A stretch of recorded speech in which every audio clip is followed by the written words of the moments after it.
Allora, una 2 giorni intensa qui alla Bocciofila Serenissima. Quali sono state le cose che l'hanno colpita maggiormente? Beh, è stata una giornata, anzi 2 giorni eccezionali di gioco delle bocce per le persone con una disabilità intellettiva relazionale.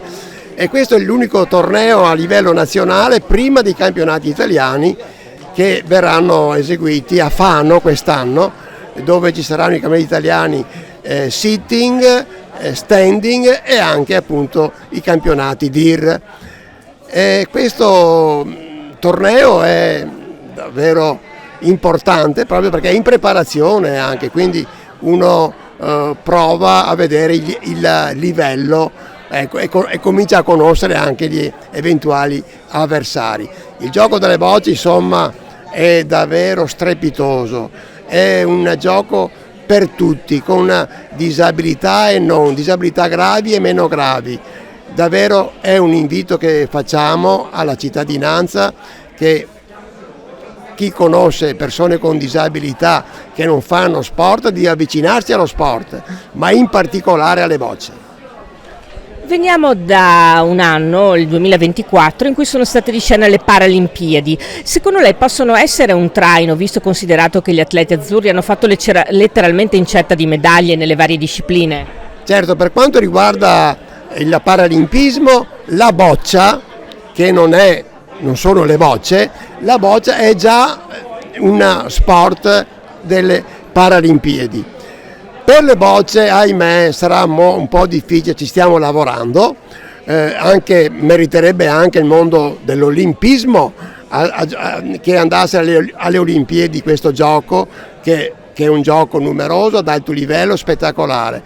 Però sappiamo che le federazioni, le discipline sono davvero tante e non tutte possono entrare alle Olimpiadi o alle Paralimpiadi. Qual è quindi lo step, il passo successivo che si può e si deve fare affinché tutto ciò avvenga? Certo, ci sono delle regole, ci devono essere determinati numeri di atleti, determinati numeri di paesi che partecipano, perché esempio la pétanque, giusto per farne una rimanere nelle bocce, ecco, si gioca soprattutto in Francia, ecco, ma negli altri paesi, ecco, allora entrano, 2 escono e 2 entrano nelle Olimpiadi e Paralimpiadi, e allora chi esce magari quelle discipline meno seguite, e entrano le discipline più seguite a livello internazionale. Anche perché il mondo delle bocce, anche se non sempre ha la risonanza mediatica che merita, è comunque uno sport molto molto praticato e molto inclusivo soprattutto.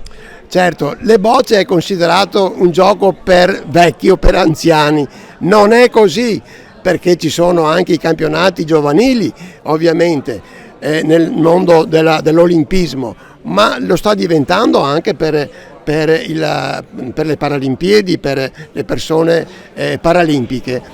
E quindi ecco, è un invito davvero, perché le bocce è un gioco che non ci vuole tanta forza fisica, ma certamente ha bisogno di concentrazione, di precisione, questioni psicologiche. Davvero è un gioco molto bello, completo, che diverte, e soprattutto anche non solo gli atleti ma anche chi lo guarda.